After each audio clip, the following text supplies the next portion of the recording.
lóòótọ́ gbogbo wa ni àwọn kan náà ti ṣe nǹkan tó ń dùn wá tọkàntọkàn. If you are a sincere person, tí o bá jẹ́ ẹni tó ń ṣe òótọ́. you either have hurt people or people have hurt you. nínú kó jẹ́ pé o ti ṣe àwọn kan tàbí kó jẹ́ pé àwọn kan ti ṣe ọ́. That's the way life works. bí ayé ṣe rí nìyẹn. But in this case, ṣùgbọ́n nínú ohun tí à ń sọ yìí, God is saying, Ọlọ́run sọ wípé you must open the book of forgiveness to forgive those who have hurt you. o gbọ́dọ̀ ṣí ìwé ìdáríjì láti lè dáríjì àwọn tó ṣe ohun tí ó dùn ọ́. No matter what they have done, ohunkóhun tó wù kí wọ́n ṣe. no matter how deep the hurt is, bí ó tilẹ̀ burú tó, bí ohun tí wọ́n ṣe tilẹ̀ burú tó. if you don't open the book of forgiveness, tí o bá ṣí ìwé ìdáríjì, it will be difficult for you to take the step into what God is saying. yóò le díẹ̀ fún ọ láti lè tẹ̀sẹ̀ bọ́nú ohun tí Olúwa ń bá wa sọ nínú ọdún yìí.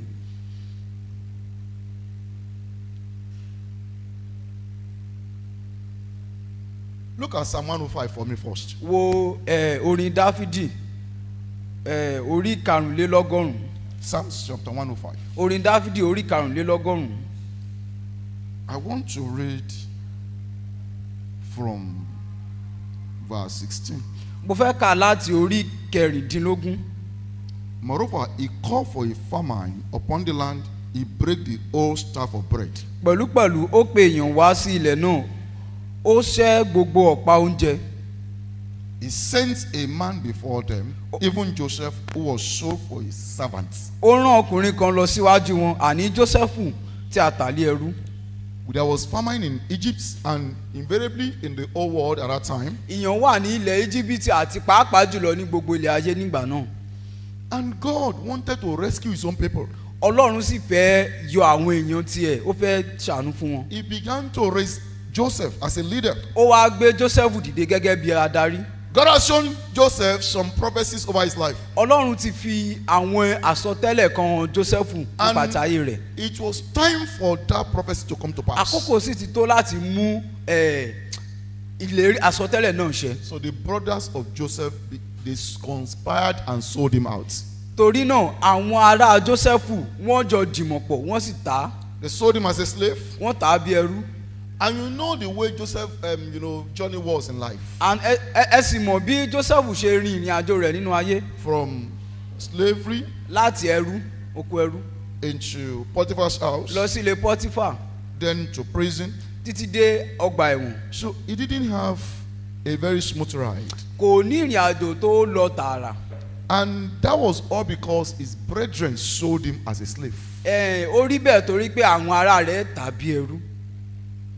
So Bible says, Bíbélì sì wí God pé sent a man before them. ó rán ọkùnrin kan lọ síwájú wọn. Joseph was a man God sent ahead of them Jósẹ́fù jẹ́ ọkùnrin tí Ọlọ́run rán lọ síwájú to wọn prepare the way for them, láti tọ́jú ọ̀nà níwájú wọn. to make sure they did not die of hunger, láti rí i pé wọn ò kú pẹ̀lú ebi. to make sure that they survive.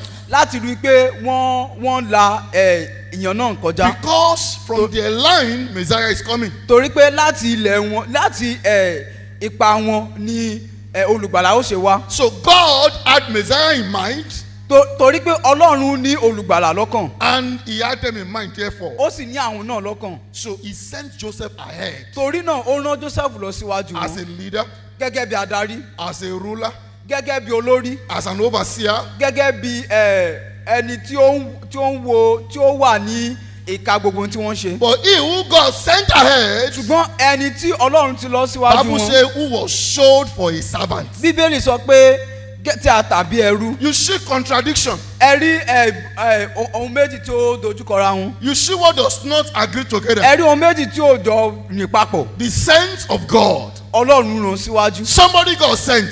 ẹni tí Ọlọ́run rán. If you call him an apostle, you will not be wrong. tí ẹ bá pè ní àpọ́stélì jiyàn. Because an apostle is sent one. torí àwọn àpọ́stélì ni ẹni tí a rán. That's the meaning of an apostle. ìtumọ̀ àpọ́stélì ni Somebody who is sent by God. ẹni tí a rán. Now God sent Joseph. Ọlọ́run rán Joseph. Men sold Joseph. ènìyàn ta Joseph. God sent Joseph. Ọlọ́run rán Joseph. Men turned him to slave. ènìyàn sọ di ẹrú. God sent Joseph to them. Ọlọ́run rán Joseph sí wọn. The people God sent Joseph to, Ẹni tí àwọn tí Ọlọ́run rán Joseph they are the sí. one who sold him out. Àwọn náà ni wọ́n ta Joseph. They made him a slave. Wọ́n sọ di ẹrú. Collected money from him. Wọ́n gba owó fún. They collected money over him. Wọ́n gba owó lórí rẹ̀. And they lied that he had died. Wọ́n sì parọ́ pé ó ti kú. They even presented an evidence of his death. Wọ́n tiẹ̀ mú ẹ̀rí wá pé ó ti kú. And from that point, Láti ibi bẹ̀. Jacob mourned Joseph as if he is a dead person. Jacob sì sọ ọ̀fọ̀ fún Joseph wípé ó ti kú. And Joseph himself began a journey of no return. Joseph náà sì bẹ̀rẹ̀ ìrìn àjò tí ò padà sílé mọ́. From hand to hand. Láti ọwọ́ dé ọwọ́. From house to prison. Láti ilé dé ọgbà ẹ̀wọ̀n. Sent. Ríran lọ. And then sold. Àti títà. They don't look in alignment. Wọ́n dàbí ẹni tó jọ ń rìn pọ̀. But that's how God works. Ṣùgbọ́n bí Ọlọ́run ṣe iṣẹ́ nìyẹn. When he is bringing fulfilment of the prophecy. Nígbà tí ó bá ń mú ìmúṣẹ àsọtẹ́lẹ̀ wá. How would Joseph get to Egypt without a visa, without a transfer fare? He was sent and then people sold him. Báwo ni Joseph ó ṣe adé pẹ̀lú ṣẹ́kẹ́ṣẹkẹ̀? You know there's a difference between somebody wearing jewelry and somebody wearing chain. Ṣé ẹ mọ̀ pé ìyàtọ̀ wà láàrin àwọn ẹni tó wọ ohun ẹ̀ṣọ́ àti ẹni tí wọ́n ń dè ní ṣẹ́kẹ́ṣẹkẹ̀? Some people are wearing chain. Àwọn kan wọ́n ń wọ ṣẹ́kẹ́ṣẹkẹ̀ lé ọrùn. Some people are wearing jewelry. Àwọn kan ń wọ ohun ẹ̀ṣọ́. Some are wearing wedding ring. Àwọn kan ń wọ ríǹgì ìgbéyàwó. Some are wearing ring of affliction. Àwọn kan ń wọ ríǹgì ìpalára. Because when somebody is wearing is the engagement ring they call it. Nígbà tí ẹnìkan bá ń wọ ríǹgì tó ń fi gbé níyàwó. And his engagement ring, Ìdáná ríǹgì ìdáná. And the engagement ring in his hand is up to like 10 years. Nígbà tí ríǹgì ìdáná ọwọ́ rẹ̀ ó ti tó bí ọdún mẹ́wàá. That's no longer a ring. That's become ring of affliction. Ìyẹn ò ṣe ríǹgì ìdáná mọ́, ó ti di ríǹgì ìpalára. It is going to change. Somebody that is sent to rescue them. Ẹni tí a rán láti gbà wọ́n là. They subject him to pain. Wọ́n fi sínú ìdè sínú wàhálà. You could be here this morning. O lè wà níbí láàárọ̀ yìí. As a husband. Gẹ́gẹ́ bí ọkọ. But your wife has subjected you to pain. Ṣùgbọ́n ìyàwó rẹ̀ ó ti fi ọ́ sínú ìpalára, ó ti pa ọ́ lára. You could be so hot and in pain. Ó lè máa dùn ọ́ gan-an. That you are wondering. Tẹ́ pé òun wò pé. What kind of home is this? Irú ilé wo leléyìí? You could be the wife. Ó lè jẹ́ pé ìwọ ni ìyàwó. And the mental torture that you have gone through in the hand of your husband is unimaginable. Tó tilẹ̀ jẹ́ pé ìpalára ti ọpọlọ tí ọkọ rẹ tó ń fún ọ ó kọjá ọgbọ́n rẹ. You could have been so hot emotionally that you have entered into depression, contemplating suicide many times. Ó tilẹ̀ jẹ́ pé ìpalára náà ti pọ̀ débi pé o ti rò pé kò para rẹ. Sometimes you are wondering. Ẹni tó jẹ́ pé Ọlọ́run rán láti lè gbà wọ́n. They saw him as somebody to be getting rid of. Wọ́n rí gẹ́gẹ́ bí ẹni tó yẹ ká gbádànù ká padànù. And they attack him with all their energy. Wọ́n sì dojúkọ pẹ̀lú gbogbo agbára wọn. You know, human being. Ẹ mọ ènìyàn. We are very blind. Afọ́jú gan. We call enemy friend and we call friend enemy. A máa ń pe ọ̀tá ní ọ̀rẹ́, a sì máa ń pe ọ̀rẹ́ lọ́tá. That's human being for you. Bí ènìyàn ṣe rí nìyẹn. Human being call friend enemy, they call enemy friend. Ènìyàn máa pe ọ̀rẹ́ ní ọ̀tá, a sì máa pe ọ̀tá lọ́rẹ́. The only person that sees well among men. Ẹnìkan tó rí dáadáa láàrin ènìyàn. Is Jesus. Ó ní Jésù. The man Jesus. Ọkùnrin náà Jésù. He's the only one that saw well. Ó nìkan ló rí dáadáa o. He's the only one that I've ever seen well. Ó nìkan ní ènìyàn tó ti rí dáadáa. He's the only one that I've seen perfectly and correctly. Ó nìkan ló ti rí ní pípé àti lóòótọ́. That's why every time you want to see, you have to see through his eyes. Ó ló ṣe ṣe pé gbogbo ìgbà tó bá fẹ́ ríran, o gbọ́dọ̀ ríran láti ojú Jésù. Because he sees with grace. Torí ó ń rí pẹ̀lú orí ọ̀fẹ́. He sees with mercy. Ó ń rí pẹ̀lú àánú. He sees with love. Ó ń rí pẹ̀lú ìfẹ́. He sees with a tender heart. Ó ń rí pẹ̀lú ọkàn tí ó dáa. He sees from a perfect heart. Ó ń rí pẹ̀lú ọkàn tó pé. So when Judas Iscariot came. Nígbà tí Júdásì tí Iscariot tó dé. And he kissed Jesus in order to betray him. Ó sì fẹnu kò Jésù lẹ́nu láti lè dá. Jesus said, Jésù sọ pé do you betray the Son of Man with ìwọ á kiss? dà ọmọ ènìyàn owó á dà ọmọ ènìyàn pẹ̀lú ìfọẹnukẹnu bí? He said, friend, Ó sọ pé ọ̀rẹ́ friend, I know you are my friend. mo mọ̀ pé ọ̀rẹ́ mi ni ọ́. You are making mistake, but I know you are my friend.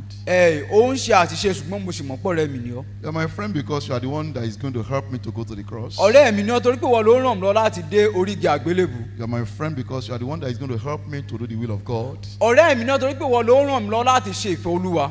You are my friend because you are the one that is going to help me to fulfill my life mission. ọ̀rẹ́ mi ni ọ́ torí pé wọ́n ló ràn mí lọ láti ṣe ìfẹ́ Olúwa fún ayé mi. You are my friend because what you are doing, only a friend can do it. ọ̀rẹ́ mi náà torí pé ohun tó ń ṣe ọ̀rẹ́ nìkan ló lè ṣerú You are eléyìí. my friend because you are the one that has been my treasurer all my life ministry. ọ̀rẹ́ mi náà torí pé ìwọ ló ń ṣe akápò mi nínú gbogbo iṣẹ́ ìránṣẹ́ mi. You are my friend. ọ̀rẹ́ mi ni ọ́. Despite all of the atrocities of Judas, láì wo gbogbo àwọn ìwà pálapàla tí Júdásì ti hù. he said, friend, ó ní ọ̀rẹ́. ọ̀rẹ́. if it is me, for example, tó bá jẹ́ èmi bí àpẹẹrẹ I will not understand Judas as a friend. kò lè yé mi bí Júdásì ṣe jẹ́ ọ̀rẹ́. And I will not. kò lè yé mi. I can't call him a friend. n lè pè lọ́rẹ̀ẹ́. I will say betrayer. màá ní ọ̀dàlẹ̀. I will call him saboteur. màá pè ní abojú ọ̀rẹ́ jẹ́. I will call him a traitor. màá pè ní ọ̀dàlẹ̀ ni màá pè.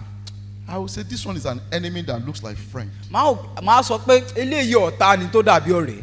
But Jesus said friend. ṣùgbọ́n Jésù sọ pé ọ̀rẹ́. Because only him could see very well. torí pé òun nìkan ló lè rí dáadáa. He knew a friend when he could recognize a friend when he sees him. ó dá ọ̀rẹ́ mọ̀ tó bá rí.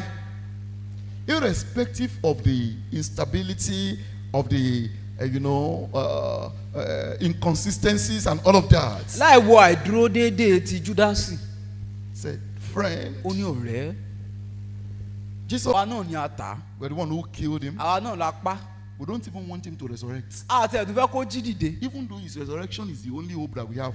bí ó tilẹ̀ jẹ́ pé jíjíǹde rẹ̀ ohun gangan ní ìrètí kan tí a ní. But because we are blind people, torí pé a jẹ́ afọ́jú. we didn't see all of that. a rí gbogbo yẹn o. We said, let him not resurrect. a sọ pé má jẹ́ kó jí dìde. We appointed soldiers kó má bàa jí. so that he will not resurrect. torí kó má bàa jí dìde.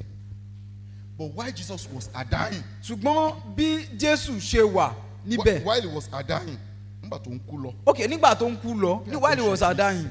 He said, Father, forgive them. ó sọ pé bàbá dáríjì wọ́n. For they don't know what they are doing. torí wọn ò mọ tí wọ́n ń ṣe. Because Jesus knew. torí pé Jésù mọ̀. God had made a promise to him. Ọlọ́run ti sọ fún un pé. That he will not allow his soul to see corruption. òun kò ní jẹ́ kí ẹ̀mí rẹ̀ kí ó rí ìdíbàjẹ́. He will not allow him to rot in hell. kò ní jẹ́ kó bàjẹ́ sínú ọ̀run àpáàdì. That God is going to emancipate him, resurrect him, and bring him to his presence where there is fullness of joy. torí pé Ọlọ́run yóò gbé dìde lọ sí iwájú rẹ̀ níbi tí ẹ̀kúnrẹ́rẹ́ ayọ̀ wà. So it was already a promise to Jesus. nítorí náà ó ti jẹ́ ohun tí Ọlọ́run sọ fún Jésù. And Jesus knew that this promise and this fulfillment are about to meet over his life. Jésù mọ̀ pé ìmúṣẹ àti àsọtẹ́lẹ̀ yóò pàdé nínú ayé But rẹ̀. the way for this fulfillment to come. ṣùgbọ́n ó dúró de ìmúṣẹ yìí láti wá. The way for this fulfillment to come. ọ̀nà fún ìmúṣẹ yìí láti wá. Is for men to play their part. ó ní pé fún ènìyàn láti ṣe títí wọn. They must hurt him. wọ́n gbọ́dọ̀ nà. They must hurt him. wọ́n gbọ́dọ̀ pa lára. They must give him stripes. wọ́n gbọ́dọ̀ nà ní ẹgba. They must humiliate him. wọ́n gbọ́dọ̀ bójú rẹ̀ jọ.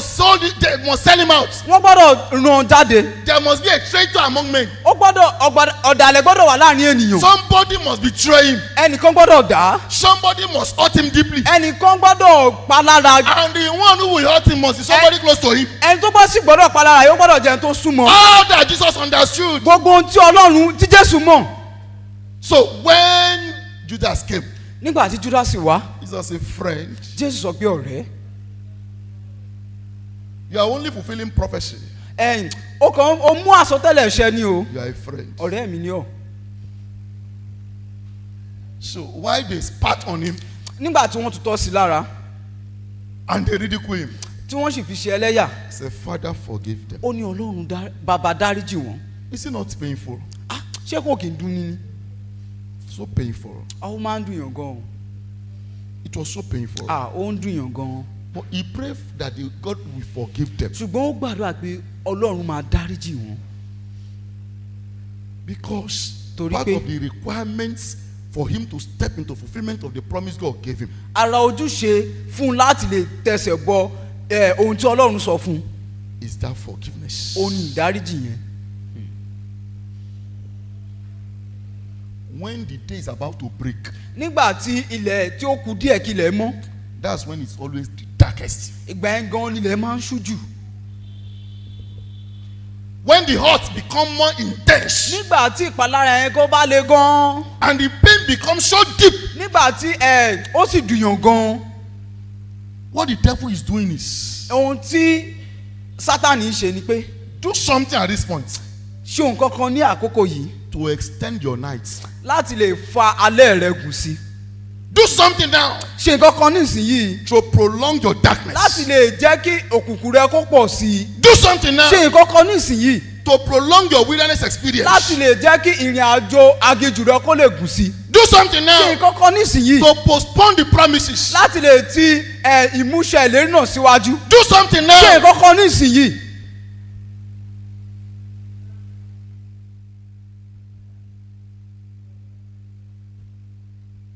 at that point.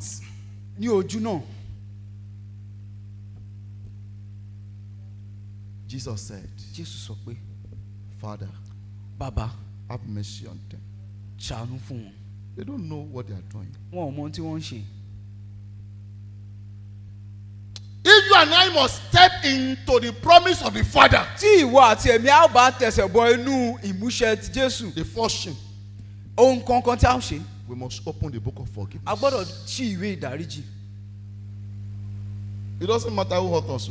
kò tiẹ̀ kò ṣe kókó ẹni tí ó bá pa wá lára. Some parents are deeply hurt by their children. àwọn òbí kan ọmọ wọn pa wọn lára gan-an. Gosh.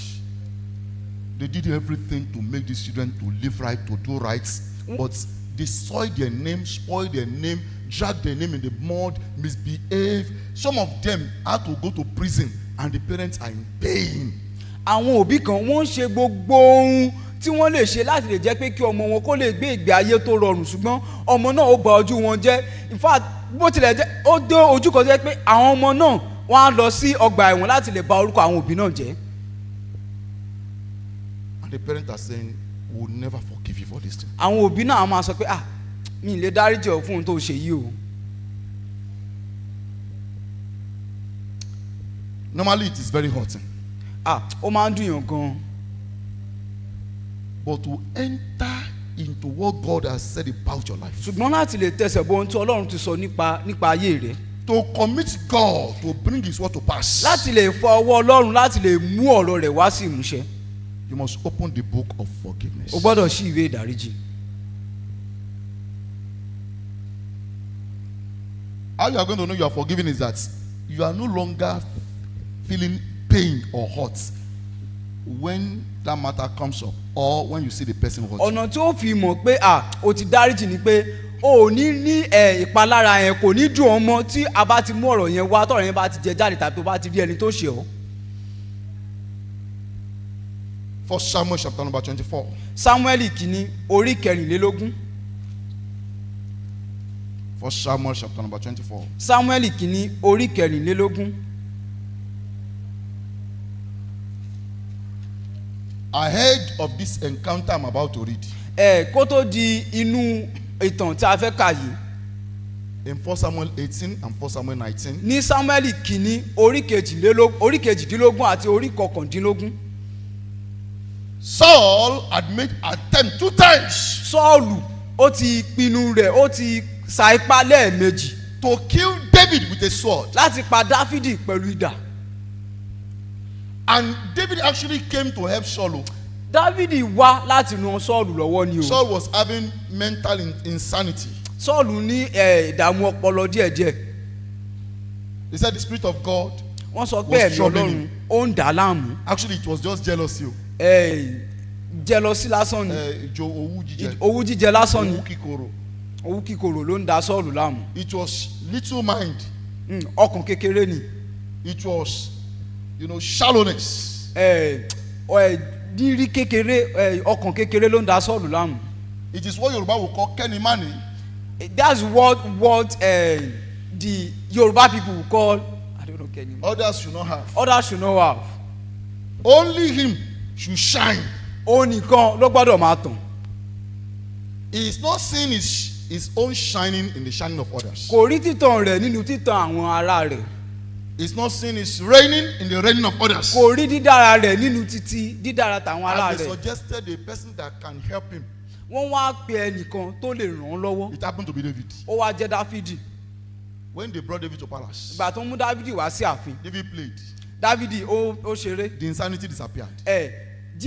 Owú jíjẹ yẹn ó kúrò. Excuse me, who should be the friend of Saul? Ẹjọ́ ta ló yẹ kó jẹ́ ọ̀rẹ́ Sọ́ọ̀lù? Who should Saul choose as his own friend? Ta ló yẹ kí Sọ́ọ̀lù mú gẹ́gẹ́ bí ọ̀rẹ́? That you are not going anywhere again, no? Tó yẹ kó sọ pé ìwọ ò lọ ibi kankan mọ́. Because anytime this thing happen, Nítorí ìgbàkúgbà tí all you nǹkan bá need to do is ṣẹlẹ̀. just to play. Ohun tó yẹ kó o ṣe ni pé kàn rọra ṣeré fún mi. Once you play keyboard, Tó bá ti lè ṣeré lórí I'll be delivered. ẹ̀rọ fún mi, ara mi á yá. it means the solution to my problem is in your hand. Ìyẹn túmọ̀ sí pé solution sí ìṣòro mi ó wà ní ọwọ́ So I will rẹ. stay with you. Màá dúró tì ọ́. Saul took a javelin Sọ́ọ̀lù mú idà. and threw it against David. Ó jù ú sí Dáfídì. The javelin entered into the wall. Idà náà wọnú ògiri. How do you explain that? Báwo ni ó ṣe ṣàlàyé yìí? That Pé somebody is sent to help you ẹnìkan a rán láti ràn án lọ́wọ́. and then you are set to hurt him. Wọ́n wá pinnu rẹ̀ láti lè pa lára. That's how life works. So Báyé ṣe rí nìyẹn o.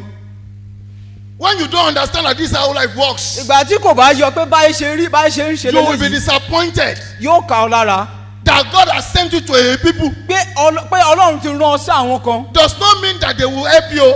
Kò túmọ̀ sí pé wọ́n ràn ọ́ lọ́wọ́. Rather, they will hurt you more. Ṣùgbọ́n wọ́n ó tún pa ọ́ lára Where you are sí going to get hurt the most i. Ibi tí a ó ti pa ọ́ lára jù. is from the people God sent you Ó to. jẹ́ láti àwọn tí a rán ọ sí tí Ọlọ́run rán ọ sí lọ. If anybody will poison your food, Tẹ́nìkan ó bá fi májèlé sínú oúnjẹ it is rẹ. impossible for an outsider to do it. Ó ṣòro fún aráàta láti ṣe bẹ́ẹ̀. It is among the insiders. Ara àwọn tó wà nínú ilé rẹ ni. If anybody would defame and blackmail you, Tẹ́nìkan ó bá bà orúkọ rẹ jẹ́. it is not an outsider, Kò ní jẹ́ aráàta o. it's an insider. Ará ilé ni.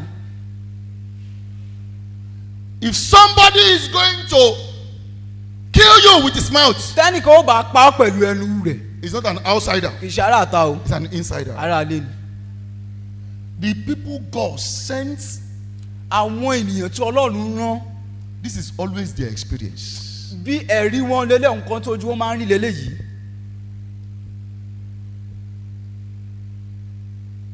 Saul was totally out to kill David. Sọ́ọ̀lù jáde tán láti pa Dáfídì. As in totally out. Pátápátá. I'm going to read out 1 Samuel 24. Máa ka Sámúẹ́lì kìíní orí kẹrìnlélógún yẹn. This is the David that when they were at the valley of Elah and Israel was fighting against Philistine, and Saul and all the host of Israel were afraid. This was the David that stepped out and silenced Goliath forever. Nígbà tí Sọ́ọ̀lù àti ogun Ísírẹ́lì tí wọ́n ń bá àwọn ará Fílísítínì jà tí ẹ̀rù ń ba gbogbo wọn, Dáfídì kan náà yìí ló jáde láti gba Sọ́ọ̀lù àti Ísírẹ́lì là. Pull down Goliath. Ó pa Gòláyátì. If anybody would be punished for that, Tó bá yẹ ká fìyà jẹ nìkan fún yẹn, it is the women that should be punished. àwọn obìnrin ni. It is the women that should be punished. Àwọn obìnrin ni o. It is not David. Kì í ṣe Dáfídì. But because of that song, Torí orin yẹn, Saul became so angry against David, Sọ́ọ̀lù inú rẹ̀ ru sókè sí Dáfídì. looking for how to kill him. Ó wá ń wá ọ̀nà láti pa. Now, coincidentally, I don't want to say coincidentally because it's not coincidence. It is God that incidented here.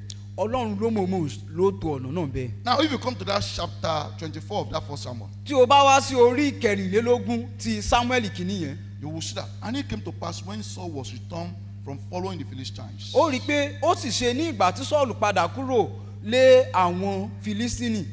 that it was told him, saying, As- behold, David is in the wilderness of En-Gedi. a sì sọ fún un pé wò ó Dáfídì ń bẹ ní aginjù Engedi. Then Saul took 3,000 chosen men out of all Israel and went to seek David and his men upon the rocks of the wild goats. Sọ́ọ̀lù sì mú 15,000 akọni ọkùnrin tí a yàn nínú gbogbo Ísírẹ́lì ó sì lọ láti wá Dáfídì àti àwọn ọmọkùnrin rẹ̀ lórí òkúta àwọn ewúrẹ́ ìgbẹ́. And it came to pass, Ó and he came to the sheepcotes by the way where was a cave, and Saul went in to cover his feet, and David and his men remained in the sides of the cave. ó sì dé ibi àwọn agbo àgùntàn tí ó wà lé ọ̀nà ihò kan sì wà ní ibẹ̀. Sọ́ọ̀lù sì wọ inú rẹ̀ lọ láti bu ẹsẹ̀ rẹ̀. Dáfídì àti àwọn ọmọkùnrin rẹ̀ ń bẹ lẹ́bàá ihò náà. And the men of David said unto him, Behold, the day of which the Lord said unto thee, Behold, I will deliver thine enemy into thine hand, that thou mayest do to him as shall seem good unto thee. Then David arose and cut off the skirt of Saul's robe privily. Àwọn ọmọkùnrin Dáfídì sì fún Dáfídì pé wò ó èyí lé ọjọ́ náà tí Olúwa ti wí fún ọ pé wò ó èmi ó fi ọ̀tá rẹ lé ọ lé ọwọ́ ìwọ ó sì ṣe sí i gẹ́gẹ́ bí ó ti tọ́ lé ojú rẹ. Dáfídì sì dìde ó sì yọ ọ́ lọ igé etí aṣọ Sọ́ọ̀lù. In this wilderness of Engedi, Nínú aginjù Engedi yìí where some people told Saul that David was dead, níbi tí àwọn kan ti sọ fún Sọ́ọ̀lù pé Dáfídì ń bẹ níbẹ̀. and David had with him 600 men. Dáfídì sì ní pẹ̀lú rẹ̀ àwọn akọni ọkùnrin 600. 600. In that wilderness, Nínú aginjù náà Saul came Sọ́ọ̀lù wá with 3,000 men, pẹ̀lú ènìyàn 3,000 ẹgbẹ̀rún mẹ́ta 3,000 soldiers, sójà ẹgbẹ̀rún mẹ́ta to come and face a man with 600 soldiers. láti wá dojúkọ ènìyàn tó ní sójà 600. And when they got there, Nígbà tí wọ́n débẹ̀ something happened. nǹkan kan ṣẹlẹ̀. Saul now left all his soldiers outside of the cave. Sọ́ọ̀lù fi gbogbo àwọn ẹ̀ṣọ́ tiẹ̀ sí ìta inú ihò náà. Bible says he went to cover his feet. Bíbélì Maybe sọ he pé was catching cold Bíbélì sọ pé ó lọ bu ẹsẹ̀ rẹ̀ bóyá òtútù mú inside the cave. nínú ihò náà. Beside that cave where Ní it was David and his men. ní ẹ̀gbẹ́ ihò náà ni Dáfídì àti àwọn ọmọkùnrin rẹ̀ wà. They saw Saul. Wọ́n rí Sọ́ọ̀lù. Saul didn't see them. Sọ́ọ̀lù ò rí wọn. 600 soldiers ẹ̀ṣọ́ 600 with David himself. pẹ̀lú Dáfídì. And now they saw Saul Wọ́n sì wá rí Sọ́ọ̀lù alone. fúnra rẹ̀. Saul that has been making an attempt to kill David all this while. Sọ́ọ̀lù tó ti ń pinnu tó ti ń sa ipá láti pa Dáfídì láti ọjọ́ yìí. And now, one on one, Ṣùgbọ́n nísìnyìí lójúkojú he was just standing. ó dúró He walked into the cave, ó rìn lọ sínú ihò went there náà to cover himself. ó lọ bu ara rẹ̀ In fact, he slept off. ó tún sùn lọ́gán síbẹ̀. And somebody from the camp of David said, See, Master, Ẹnìkan láti ọ̀dọ̀ Dáfídì sọ pé Olúwa this is the day the Lord has said he's going to deliver your enemy to your ọjọ́ hand. tí Olúwa ti sọ pé òun ó fi ọ̀tá rẹ̀ lé ọ lọ́wọ́ leléyìí. You are the next king of Israel. Ìwọ ni ọba Ísírẹ́lì tó kàn. You have been anointed for this purpose. A ti fàróró yàn ọ́ torí eléyìí. This man has been looking for your life. Ọkùnrin yìí ó ti wá ẹ̀mí rẹ o. On many occasions, they are attempted to kill you. Ní àìmọye ìgbà ló ti ń wá láti pa ọ́. Now, God has handed him over to your life. Ní ìsinyìí Olúwa ti fi ẹ̀mí rẹ̀ lé ọ That lọ́wọ́. sounds so logical. Ó wá pẹ̀lú òye. That sounds so sensible. Ó wá pẹ̀lú bó ṣe yẹ kó rí náà nìyẹn. That sounds like, oh God, wow, you have done it. You have this is a perfect arrangement. Ó rí bíi pé Ọlọ́run ló mọ̀ ṣe é bẹ́ẹ̀. Ọlọ́run mọ̀ pinnu rẹ̀ bẹ́ẹ̀.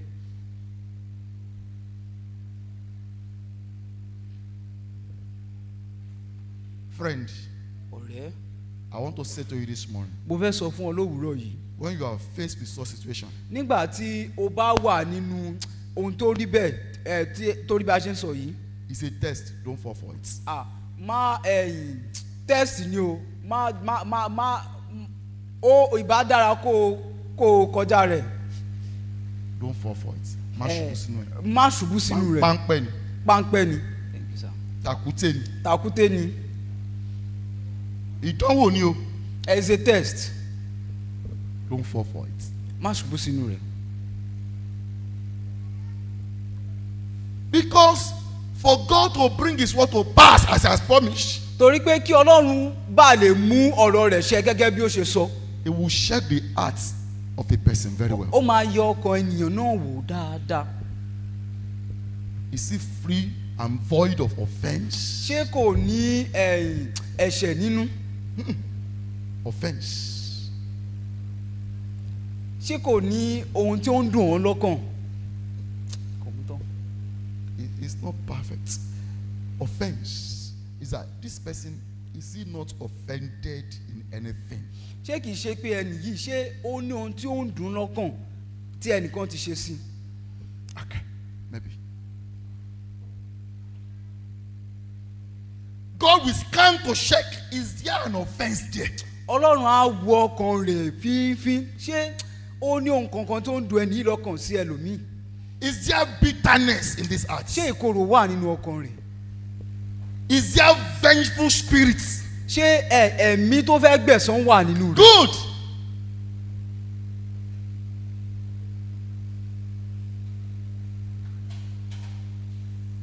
Ṣó ń wá ọ̀nà àti rárọ́?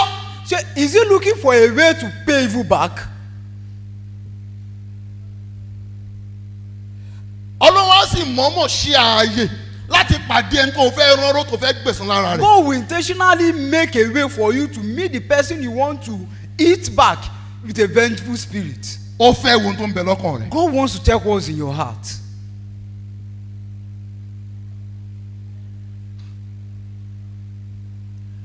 You want to step into these promises. Ó fẹ́ tẹsẹ̀ bọ inú ìmúṣẹ ìlérí náà. Forgive. Dáríjì o.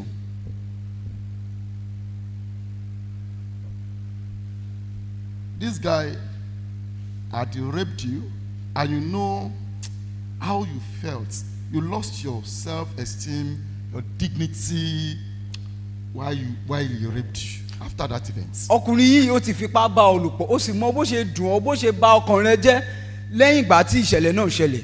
You have lost your essence as a person. Ó ti sọ ohun tó ń jẹ́ ìwọ gan-an nù gẹ́gẹ́ bí ẹnìkan. Good. Your you has disappeared from that point. Eléyìí tí ó ń jẹ́ ìwọ yẹn gan-an ó ti sá lọ lẹ́yìn ìgbà tí ìṣẹ̀lẹ̀ náà ṣẹlẹ̀. Holy Spirit is saying forgive. Ẹ̀mí mọ́ sọ pé dáríjì.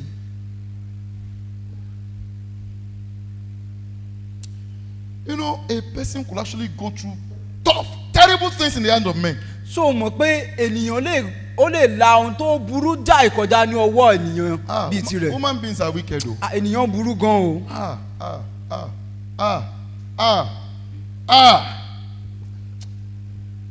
Human beings are wicked o. Ènìyàn burú gan.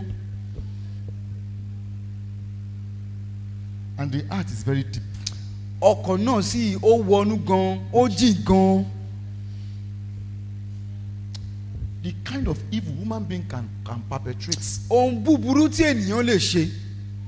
Sometimes I used to think that even devil is a learner when he looks at some women. Nígbà míì mo máa wò pé èṣù gan ó ń kọ́ṣẹ́ lọ́wọ́ àwọn ènìyàn míì tá a bá wo ohun tí wọ́n ń ṣe.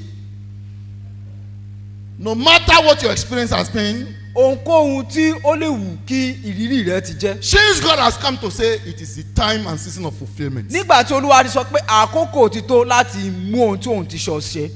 He is saying forgive. Ó sọ pé dáríjì. So Bible says Torí náà, David only cut off a part of Saul's skirt. Bíbélì sọ pé Dávidi kàn gé etí aṣọ Sọ́ọ̀lù. He could have cut off his head. Ìbá ti gé orí rẹ̀. He could have cut off his leg. Ìbá ti gé ẹsẹ̀ rẹ̀. He could have stabbed him to death. Ìbá ti gún pa. He just cut off his skirt. Ó kàn ra gé etí aṣọ rẹ̀. Verse 6. Ẹsẹ̀ kẹfà. And he said unto his men, Ó sì wí fún àwọn ọmọkùnrin rẹ̀ pé, the Lord forbid that I should do this thing unto my master. èèwọ̀ ni fún mi láti ọ̀dọ̀ Olúwa bí èmi bá ṣe nǹkan yìí sí Olúwa mi. The Lord's anointed. Ẹni tí a fi àmì òróró Olúwa yàn. To stretch forth my hand against him. Láti- Seeing he is anointed of the Lord. Láti na ọwọ́ mi sí nítorí pé ẹni àmì òróró Olúwa ni. So David stayed his servant with these words Dáfídì sì fi ọ̀rọ̀ wọ̀nyí dá àwọn ọmọkùnrin rẹ̀ dúró. and suffered them not to rise against Saul. Kò sì jẹ́ kí wọ́n dìde sí Sọ́ọ̀lù. But Saul rose up out of the cave Sọ́ọ̀lù sì dìde kúrò ní ihò náà. and went on his way. Ó sì bá ọ̀nà rẹ̀ lọ. Saul didn't know that he had just enjoyed forgiveness from David. Sọ́ọ̀lù ò mọ̀ pé òun ti rí ìdáríjì gbà látọ̀dọ̀ Dáfídì. And it was that forgiveness that spared his life. Ìdáríjì yẹn náà ló dẹ̀ dá ẹ̀mí rẹ̀ sí. David could say, well, I'm not going to kill him. Dáfídì lè sọ pé mi ní pa. But you guys, whatever you think, Ṣùgbọ́n ẹ̀yin ọmọkùnrin mi ní tó bá wù yín. you know that kind of a thing. When O mọ orúkọ bẹ́ẹ̀. when you leave something open like that, Tó bá ṣí nǹkan sílẹ̀.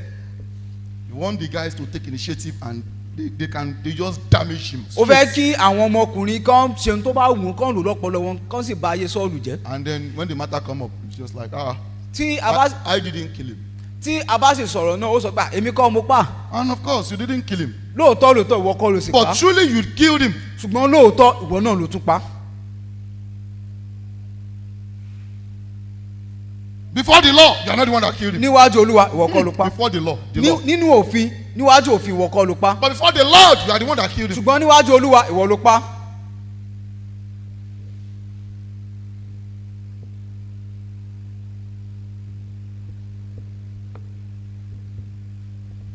David understood Ó yé Dáfídì if he did not open this chapter of forgiveness, pé tí òun ò bá ṣí ìwé ìdáríjì yìí, he will die in the wilderness. òun ó kú sínú aginjù ni. It will look like he was anointed to be in the wilderness forever. Yóò dàbí pé a fi àmì òróró yàn láti wà nínú aginjù títí láé.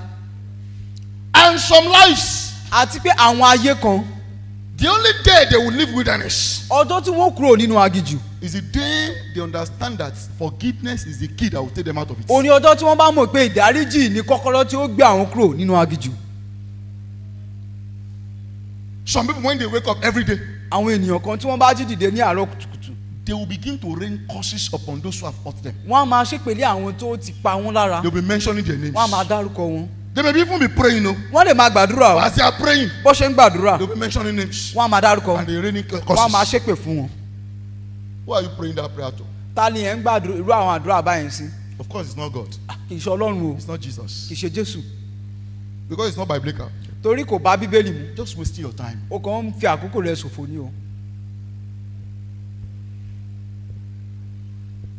If you are going to leave your waiting period and enter into fulfillment season, Tí o bá kúrò nínú àkókò dídúró rẹ láti wọnú àkókò ìmúṣẹ rẹ, the flight you must take, ìjà tí o nílò láti jà, the flight you must take, ohun tí o gbọ́dọ̀ ṣe, flight, gbígbésókè tí o gbọ́dọ̀ wọnú rẹ̀, the flight you must take ohun tí gbígbésókè tó gbọ́dọ̀ wọnú rẹ̀, is the flight of forgiveness. òun ni ìdáríjì. You must intentionally open the book of forgiveness. O gbọ́dọ̀ mọ̀ọ́mọ̀ sí ìwé ìdáríjì. It doesn't matter if the person asks for forgiveness. Kò ní dandan kí ẹnìyẹn kó béèrè fún ìdáríjì lọ́wọ́ rẹ̀. No, it doesn't matter. Kò ní dandan. And I'm not saying that after forgiveness that you come and be friend of that person. Mi ì sọ pé tó bá ti dáríjì kó o di ọ̀rẹ́ nìyẹn o. No, that's not what I'm preaching. Nǹkan tí mo sọ kọ́ nìyẹn. I'm not asking you to be a friend of a rapist. Mi ì sọ pé kó o di ọ̀rẹ́ ẹni tó ń fipá bá ni lò pọ̀. I'm not asking you to be a friend of an armed robber. Mi ì sọ pé kó o di ọ̀rẹ́ adigunjalè. I'm not asking you to be a friend of an hired assassin. Mi ì sọ pé kó o di ọ̀rẹ́ ẹni tí a ń rán láti pa ni. But what the Holy Ghost is saying is that forgive. Ohun tí ẹ̀mí mímọ́ ń sọ ni pé dáríjì.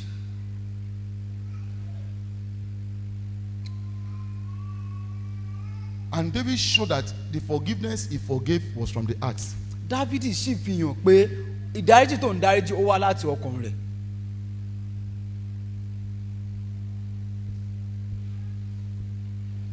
The moment David confronted Saul, he even confronted him graciously. Bí Dávidi ṣe dojúkọ Sọ́ọ̀lù, ó ṣe pẹ̀lú orí ọ̀fẹ́. He showed him a piece of cloth that he cut off. Ó fi aṣọ tó gé lára Sọ́ọ̀lù, ó fi hàn Sọ́ọ̀lù. Which means that if he wanted to kill Saul, he could have killed him. Èyí tó túmọ̀ sí pé bí ó fẹ́ pa Sọ́ọ̀lù, ìbá ti pa.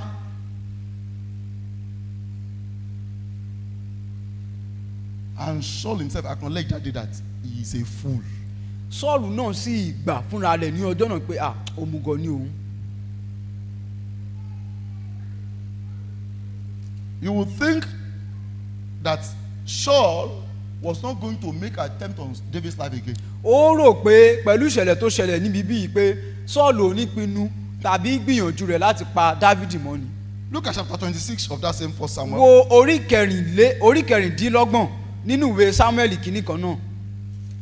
And the Sivites came unto Saul to Gibeah, saying, Àwọn ará Sífì sì tọ̀ Sọ́ọ̀lù wá sí Gibeah, wọ́n wí pé, Doth not David hide himself in the hill of Aquila, which is before Jeshimon? ṣé Dáfídì fi ara rẹ̀ pamọ́ níbi òkè Àkílà èyí tí ó wà níwájú Jésímọ́nì?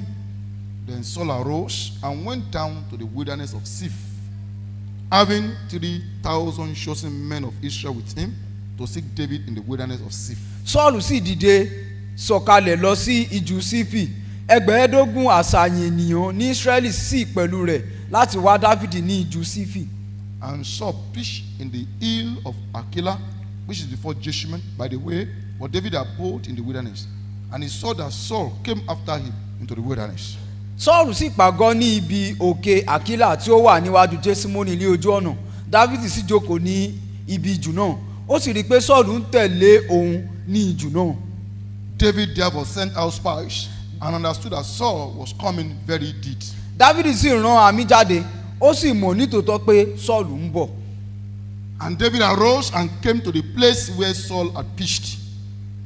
Verse 5.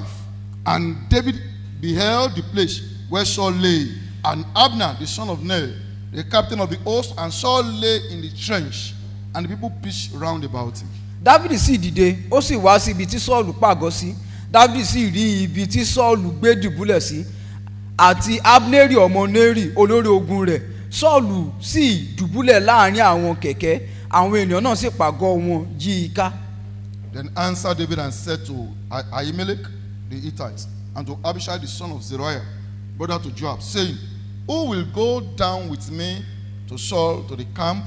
And Abishai said, I will go down with thee. Dáfídì sì dáhùn, ó sì wí fún Ahimeleki ọ̀kan nínú àwọn ọmọ Eti, àti fún Abishai ọmọ Serua ẹ̀gbọ́n Joabu pé, ta ni ó bá mi sọ̀kalẹ̀ lọ sọ́dọ̀ Sọ́ọ̀lù ní ibùdó? Abishai sì wí pé, èmi ó bá ọ sọ̀kalẹ̀ lọ. So David and Abishai came to the people by night, and behold, Saul lay stuck in the ground at his posture, but Abner and the people lay round about him. Bẹ́ẹ̀ ni Dáfídì àti Abishai sì tọ̀ àwọn ènìyàn náà wá lé òru, sì wò Sọ́ọ̀lù dùbúlẹ̀, ó sì sùn láàrin kẹ̀kẹ́, a sì fi ọkọ̀ rẹ̀ gúnlẹ̀ ní ibi tìmtìm rẹ̀. Abneri àti àwọn ènìyàn náà sì dùbúlẹ̀ yí i ká. Verse 8. Church, pay attention. Then said Abishai to David, God hath delivered thine enemy into thy hand this day. Now therefore let me smite him, I pray thee, with a spear, even to the heart at once, and I will not smite him the second time. Abishai sì wí fún Dáfídì pé, Ọlọ́run ti fi ọ̀tá rẹ̀ lé ọ lọ́wọ́ lónìí.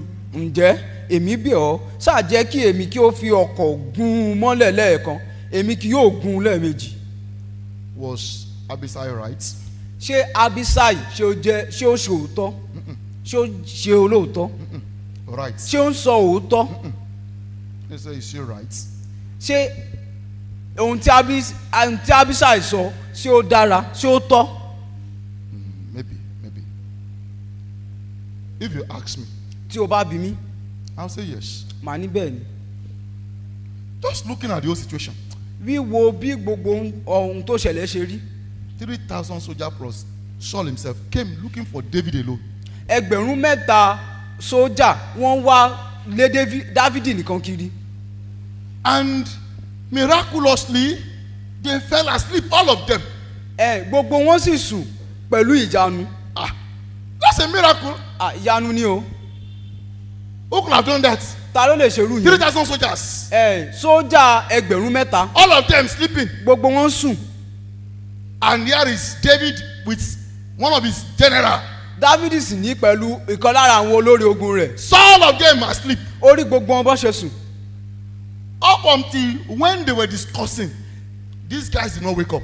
Bí wọ́n tiẹ̀ ṣe ń sọ̀rọ̀ láàrin ara wọn Sọ́ọ̀lù àti olórí ogun rẹ̀ Dávidi àtàwọn olórí ogun rẹ̀ bọ́ ń sọ̀rọ̀ láàrin ara wọn àwọn Sọ́ọ̀lù àti ọmọ ogun rẹ̀ wọn ò jí.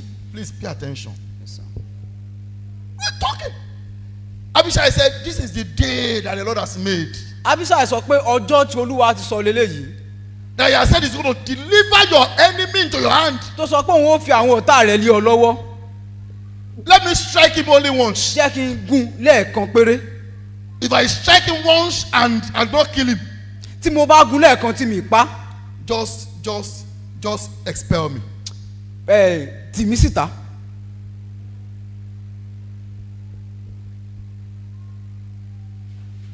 It's a trap. Pàkúté ni. It's a test. Tẹ́sì dẹ̀ ni. Ìdánwò ni. When God made a promise, Nígbà tí Olúwa bá sọ̀rọ̀, there are two ways to enter into it. ọ̀nà méjì ló wà láti wọnú rẹ̀. There is God's way. Ọ̀nà Ọlọ́run wà. There is satanic way. Ọ̀nà èṣù náà dẹ̀ wà. If God says you are going to be the president of Nigeria, Tọ́lọ́run bá sọ pé ìwọ ló jẹ́ olórí president ní Nàìjíríà. God has spoken. No, Ọlọ́run ti sọ̀rọ̀. no doubt. Kò sí. You can enter it by righteousness. O lè wọ́ pẹ̀lú ọ̀nà tó tọ́. You can enter it by grabbing it and snatching it and running with it. O lè wọ́ pẹ̀lú ọ̀nà tí ò tọ́. If God says you are going to marry, Tọ́lọ́run bá sọ pé ó ṣe ìgbéyàwó. God has spoken. No, Ọlọ́run ti sọ̀rọ̀. you can enter it by righteousness. O lè wọ́ ní ọ̀nà tó tọ́. You can enter it by unrighteousness. O lè wọ́ lọ́nà tí ò tọ́. You know, I want to share a story here, even though strange. Mo fẹ́ sọ ìtàn kan fún ọ bó tẹ̀ ṣe pé ó ṣe kàyéfì díẹ̀. There was a man of God. There is a man of God. Ó ní ọkùnrin Ọlọ́run kan tí Ọlọ́run rán kan ìránṣẹ́ Ọlọ́run kan. Man of God. Ìránṣẹ́ Ọlọ́run. That God was using all over the world. Tí Ọlọ́run lò káàkiri gbogbo àgbáyé. And the wife. Ìyàwó rẹ̀. The wife Ìyàwó rẹ̀. was cheating. Ó ń ṣe ìṣekúṣe. The wife was involved in cheating and all that. Ìyàwó ìránṣẹ́ Ọlọ́run náà ń ṣe ìṣekúṣe káàkiri.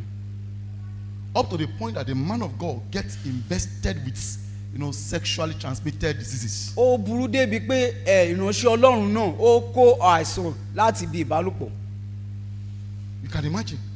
Ẹ lè wo bó ṣe burú sí. The man of God caught his wife with another man. Ìránṣẹ́ Ọlọ́run náà sì ká ìyàwó rẹ̀ pẹ̀lú ọkùnrin mìíràn. I'm talking about a man of God that God uses across the nations. Mo ń sọ̀rọ̀ ìránṣẹ́ Ọlọ́run tí Ọlọ́run lò káàkiri gbogbo àgbáyé. He met his wife. He was traveling that day. Ó ń rìnrìn àjò ní To lọ́jọ́ go and náà preach abroad. lọ sílùú òyìnbó. Somehow he came back home. Ó wá padà wálé. He didn't go. Kò lọ mọ́. As he got home, Bó ṣe délé. he met his wife Ó bá ìyàwó rẹ̀ on top of another man. ní orí ọkùnrin mìíràn. And God spoke to the man of God. Ọlọ́run sì bá ìránṣẹ́ náà sọ̀rọ̀. I'll give you another wife. Màá fún ọ níyàwó mìíràn. But you know that in marriage, So mọ̀ pé nínú ìgbéyàwó. tọ́ba kò bá kú, ọba mi kì í jẹ. If a king does not die, another king is not installed. That's a rule. It's a biblical rule. Bí ó ṣe rí nìyẹn, Bíbélì ṣe fi ọ̀nà rẹ̀ sílẹ̀ nìyẹn. And it's not possible for the man of God to effect that, Kò sì ṣeé ṣe fún ìránṣẹ́ Ọlọ́run láti fi ìdí rẹ̀ múlẹ̀. to carry that out. Láti ṣe ohun tí Olúwa sọ yẹn. It's not possible. Kò ṣeé ṣe. Only God himself alone can mastermind that and bring it to pass. Ọlọ́run nìkan ló lè pinnu rẹ̀ ló sì lè mú iṣẹ́. So before you say Jack, Kó o tó sọ̀rọ̀, the man of God went and married another woman. ìránṣẹ́ Ọlọ́run náà lọ fẹ́ obìnrin mìíràn. That was the end of the ministry.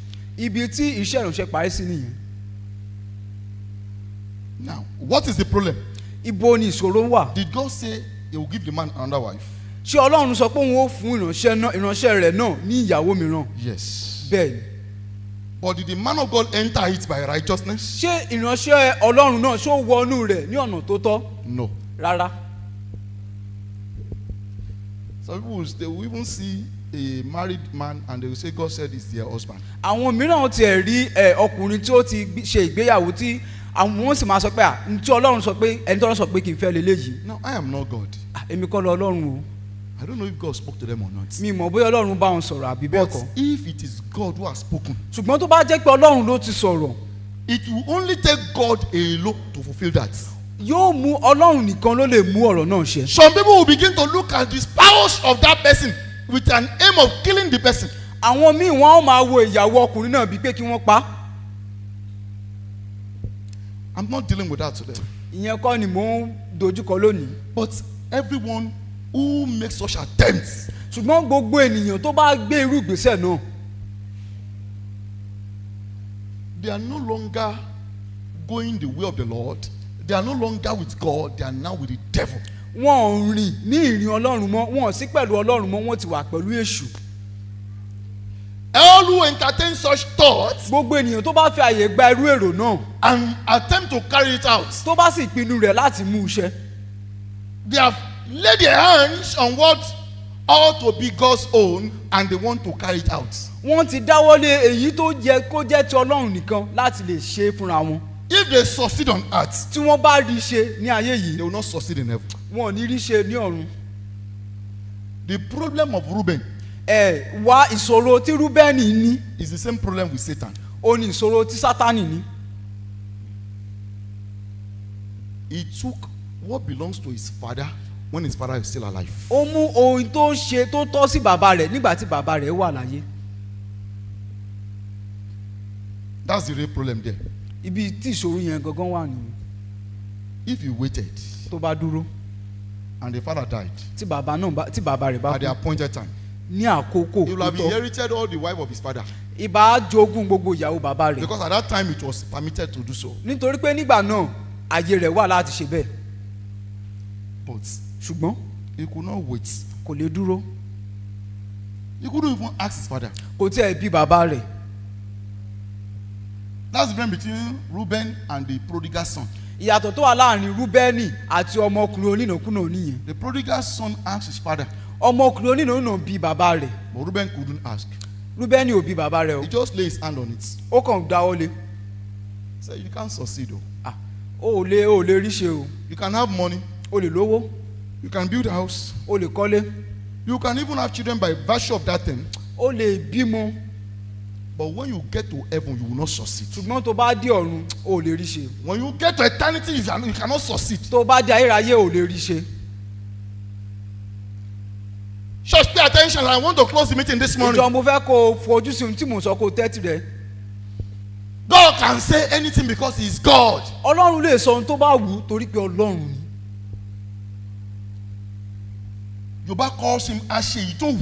The Yoruba people call him he who does what he wants. He acts, he talks, whatever he chose to do, he does it. ó máa ń sọ ó dẹ̀ máa ṣe ohun tó bá wù ú lọ́kàn rẹ̀ ó máa ṣe. Say, I am that I am. èmi ni tí ń jẹ́ èmi ni. And I will be whatever I chose to be. òun ó sì jẹ ohun tó bá wù mí láti jẹ. Anything I want to be, I will be. ohunkóhun tó bá wù mí láti jẹ ni wọ́n ó jẹ.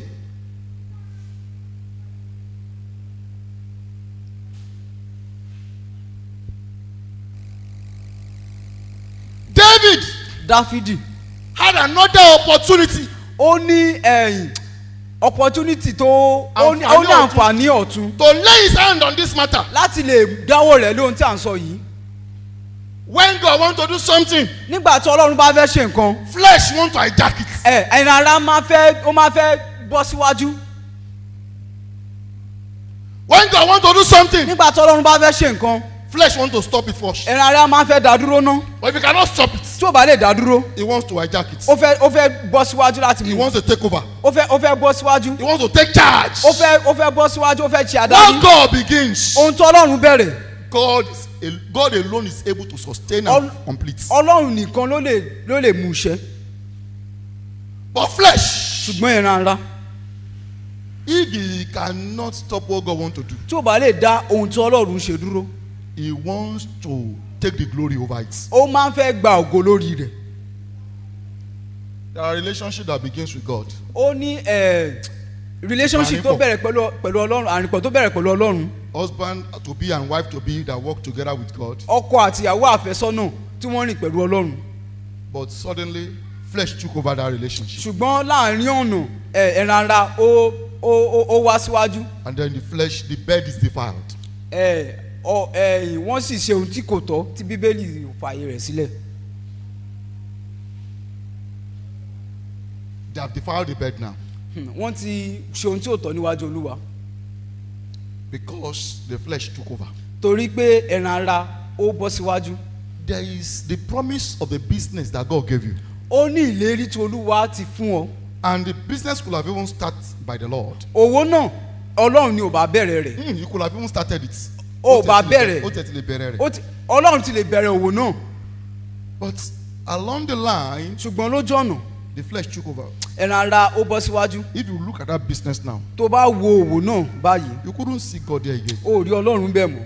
People are beginning to sell fake drug, fake building material, fake products, all because of desire to make huge profits. Now God is no longer in that business. Àwọn èèyàn ti ń ta ayédèrú ohun gbogbo nǹkan. Tẹ́ bá wo òwò náà báyìí, kò sí Ọlọ́run mọ́ nínú òwò náà. Flesh, ẹran ara, as a way of taking over what God begins. Ó ní ọ̀nà tí ó máa ń gbà láti bọ́ síwájú láti lè darí ohun tí Ọlọ́run bẹ̀rẹ̀. God said you are going to go to the throne. Ọlọ́run sọ pé ó dé orí ìtẹ́. Flesh will give you many opportunities to cling that throne. Ẹran ara ó fún ọ ní oríṣiríṣi àǹfààní láti lè dé orí ìtẹ́ náà. Look at what Satan presented to Jesus. Wo ohun tí Sátánì gbé wá síwájú Jésù. The glory that you are looking for. Ògo tó ń wá kiri. That Adam lost. Tí Ádámù sọnù. I will give you. Wọ́n fún ọ. It has been given to me by Adam. Èmi ni Ádámù fún. I will give it to you. Wọ́n sì fún ọ. What you need to do. Ohun tó nílò láti ṣe. Just bow for me. Kàn torí balẹ̀ fún mi. You don't have to do much. O ò ní láti ṣe jù bẹ́ẹ̀ lọ. Just bow for me. Kàn torí balẹ̀ fún mi. I will give you. Wọ́n fún ọ. Flesh. Ẹran ara. And what does it cost to actually bow? Ẹ gbọ́, kí ló náà ni láti forí balẹ̀? What does it cost? Kí ló náà ni? Just to do like this. Láti ṣe báyìí lásán. And you get it. Ó sì rí gbà. Instead of going to the cross. Nǹkan tó fi lọ sí orí igi àgbélébù. And go through excruciating pain and death and then buried. Tó fi la ìpalára tí ó le gan-an tí ẹ ó sì fi kú tá a tún fi sí ọ tó fi la gbogbo yẹn kọjá. That's too much. Yóò ti pọ̀jù. We can do it in another way. O lè gba ọ̀nà mìíràn. Flesh always have another way to the throne. Ẹran ara máa ń fún èèyàn ní àǹfààní míì tí kì í ṣe t'Ọlọ́run láti dé orí ìtẹ́. Flesh has another way to the stardom. Ẹran ara máa ń fúnni ní àǹfààní míì láti dé ibi tí òun lé lọ yẹn. Flesh has another way to fame. Ẹran ara ní ọ̀nà mìíràn láti dé ibi tí o fẹ́ dé. Flesh can make you blow suddenly. Ẹran ara lè jẹ́ kí o làlùyọ. There is a flesh way to breakthrough and prosperity. Ó ní ọ̀nà tí ẹran ara máa fún ọ láti lè ṣàṣeyọrí. There is a flesh way to gain speed and direction. Ó ní ọ̀nà tí ẹran ara máa fún ọ láti ní ìtọ́sọ́nà àti sísáré. In fact, all of the promises God made for us this year, and He said it is time He is bringing them to pass. There is a flesh dimension to it. There is a flesh way that those things can come to pass by the power and the activity of the flesh. Gbogbo ìlérí tí Olúwa ti ṣe fún wa pé òun ó múṣẹ ní ọdún yìí, ó ní ọ̀nà tí ẹran ara lè fún wa láti lè gba ọ̀nà mìíràn láti lè débẹ̀. Look at when God had promised Jacob his blessing, and look at the way flesh arranged that he should steal what belongs to Esau his brother. Wo ohun tí Ọlọ́run tí ó ti pèsè tí ó ti ṣe ìlérí rẹ̀ fún Jacob pé òun ó ṣe, ẹ wo ọ̀nà tí ẹran ara tó gbà láti mú Jacob láti lè jagbà lọ́wọ́ arákùnrin rẹ̀. Flesh can do that. Ẹran ara lè ṣe bẹ́ẹ̀. 20 years after. 20 ọdún sẹ́yìn, 20 ọdún síwájú. God now met Jacob. Ọlọ́run wá bá Jacob pàdé. And said to him. Ó sọ fún pé. What is your name? Kí lorúkọ rẹ? Jacob said, I'm not going to leave you unless you bless me. Jacob sọ pé n ò ní fi ọ́ sílẹ̀ àfìgbà tó bá tó bùkún mi. What was Jacob asking for? Kí ni Jacob ń béèrè fún? The blessing.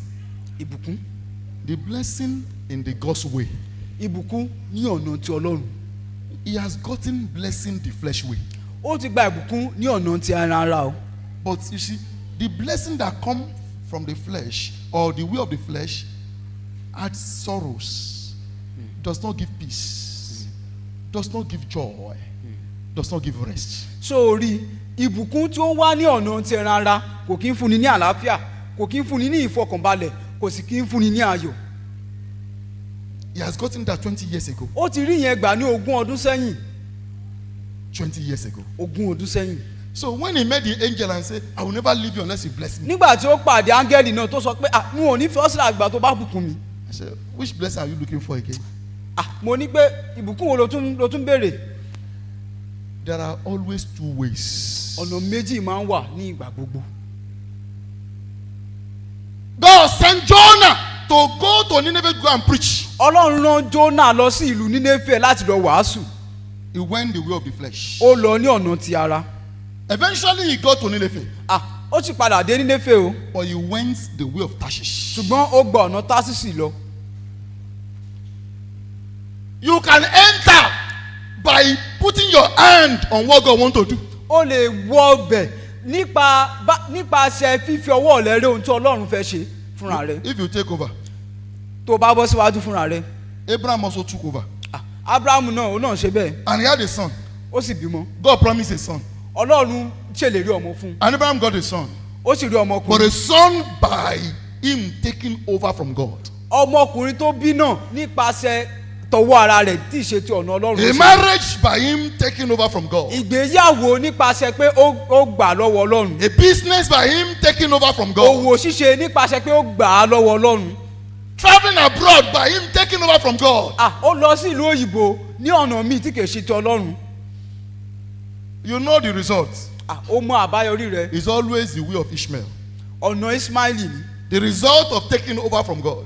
ọ̀nà gbígbà ṣàkóso lọ́wọ́ A Ọlọ́run. blessing with sorrow. ìbùkún tó ní ìkorò nínú. But to enter the God's way. ṣùgbọ́n láti wọnú bẹ̀ ní ọ̀nà To Ọlọ́run. step into this fulfillment that God láti has said. tẹsẹ̀ bọ ìmúṣẹ tí Ọlọ́run sọ yìí. You will have to follow God and His word. ó ní láti tẹ̀lé Ọlọ́run àti ọ̀rọ̀ rẹ̀. And the first instruction God is bringing to us today ọ̀rọ̀ kìíní tí Ọlọ́run bá wa sọ láàárọ̀ yìí ni pé is that you must open the book of forgiveness. o gbọ́dọ̀ ṣí ìwé ìdáríjì. When Saul had died in the war front, nígbà tí Sọ́ọ̀lù ti kú nínú ogun. and somebody came and said, I have killed Saul, and this is his bracelet, this is his staff, this is his crown. ẹnìkan wá bá Dáfídì pé mo ti pa Sọ́ọ̀lù o, ẹ̀rí rẹ̀ ohun ẹ̀ṣọ́ rẹ̀ rẹ̀ adé orí rẹ̀ gan rẹ̀ òun ni mo gbé wá fún ọ yìí. David said, who are you? Dáfídì sọ pé ta ni ìwọ? He said, I'm an Amalekite. Ará Amálẹ́kì lèmi. Oh, Amalekites. Amálẹ́kì. The people that God asked Saul to go and kill, that Saul didn't kill. àwọn ènìyàn tí Ọlọ́run sọ pé kí Sọ́ọ̀lù lọ pa tí Sọ́ọ̀lù ò pa. They came and said they are the one that killed Saul now. wọ́n wá ń wá láti sọ pé àwọn làwọn pa Sọ́ọ̀lù. What God said you should kill, you didn't kill, we end up killing you. ohun tí Ọlọ́run sọ pé kò pa tó pa òní ó pa ó. So David stood up. Dáfídì dìde. He said, how are you not afraid? ó sọ pé ẹ̀rù òsì wa bà ọ́. If David didn't have the right heart, tí Dáfídì ò bá ní ọkàn tó tọ́. he would have hugged that brother that day. ìbá dìmọ̀ arákùnrin náà. You understand my plight. ìbá sọ pé o mọ tí mò ń là kọjá. I've been in this wilderness for long. mo ti wà ní aginjù yìí tipẹ́. The oil is on my head. òróró tó wà lórí mi The yìí. person who anointed me had died. ẹni tí ó yàn mí náà òróró I ti don't kú. even know how to meet. I don't know what to do. mi ìmọ̀ tí wọ́n bá ṣe. And this is Saul. He refused to forget the truth. Sọ́ọ̀lù rẹ̀ ó pinnu láti má kúrò lórí ẹ̀. You killed him. ó pa. You are going to be general in the army. ó jẹ́ ìkan lára àwọn olórí ogun mi. I just could not do it. You know. I'm just afraid to do n it. lè ṣe ẹ̀rù ló ń bà mí láti Oh, ṣe you fúnra do mi. it. ṣùgbọ́n ó bá mi ṣe ó bá You mi tell pa. it for me. ó bá mi pa. No. ní ìsinyìí David said, no. Dáfídì sọ pé rárá. I will get to the throne. màá dé orí ìtẹ́. I will go to the throne the way of God. màá dé orí ìtẹ́ ní ọ̀nà ti Ọlọ́run. How are you not afraid? báwo ni ẹ̀rù ò ṣe bà ọ́ to kill the Lord's anointed. láti pa ẹ̀mí àwọn Now the young man say, Ọlọ́run. young man come. Ó pe àwọn arákùnrin Fall rẹ̀, upon him. ẹ pa.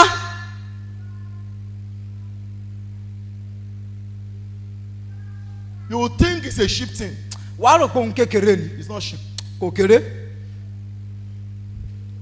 If you know how depraved human heart could be, you know it's not sheep. Tí o bá mọ bí ọkọ̀ ènìyàn ṣe bàjẹ́ sí, wàá mọ̀ pé kò sí ohun tó kéré. When Jacob died, Nígbà tí Jákọ́bù kú, the brethren of Joseph, àwọn ará Jósẹ́fù they came. wọ́n wá. They fabricated, they concocted a message. Wọ́n gbé ọ̀rọ̀ kan sílẹ̀. They said, our father, Wọ́n sọ pé bàbá wa before he died, kó tó kú, he told us ó sọ fún wa that we should tell you pé ká sọ fún ọ that please, oh, pé jọ̀ọ́ forgive us for all the evil we have done against you. dáríjì àwọn arákùnrin rẹ fún ohun tó ń ti ṣe fún ọ. Joseph wept. Jósẹ́fù sunkún. What a heart. Irú ọkàn wo leléyìí? He said, am I God? Ó ní ṣé mi wá jọ́ lọ́rùn ni? Am I God? Ṣé mo jọ́ lọ́rùn ni? Yes, it is true that you meant evil for me, Lóòótọ́ ni ohun tẹ́ ẹ rò fún mi búburú ni. but God turned it to be good. Ṣùgbọ́n Olúwa ti sọ ọ́ di dídára. And God sent me ahead of you Ó sì ti rán mi lọ síwájú yín to preserve lives. láti lè dá ẹ̀mí sí. Said, I promise you, I'm going to feed you Mo ṣèlérí fún yín, wọ́n ò bọ́ yín and your children. àtàwọn ọmọ yín.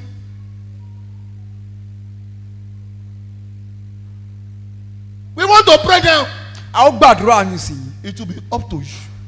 Ọwọ́ rẹ ló kù sí.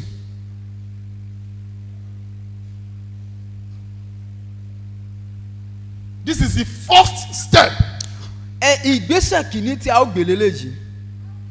If we are going to step into this matter, Tá ò bá wọnú ohun tí Ọlọ́run bá wa sọ, you must open the book of forgiveness. o gbọ́dọ̀ ṣí ìwé ìdáríjì o.